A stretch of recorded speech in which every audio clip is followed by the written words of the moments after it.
های دایی خوبی؟ جرمت چه؟ اختلاس، فساد مالی. اختلاسگری بتوان.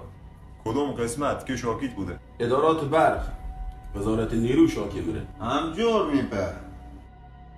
جرم تو چیه؟ من اختلاس جای کشاورزی شاکی بوده. ای تو که پیدان ستام و تقریبا هم جرمی. جرم تو چیه کاکا؟ پولشویی. من بانک مرکزی شاکی بوده. شما ستام مجلس تو ختم کنی باید بریم دادگاه.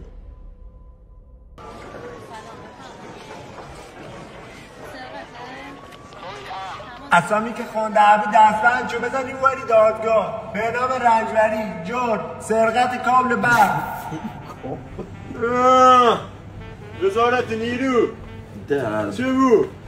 بجا سری آقا من دادگاه منتظره. نفر بعد داوود زاری جرم سرقت لیمو از باغ. جاد کشاورزی خوبله دری ببر صدا کردی تو خودت از چشو همه بردیدی امیر صادقی جرم سرقت از صندوق صدقات.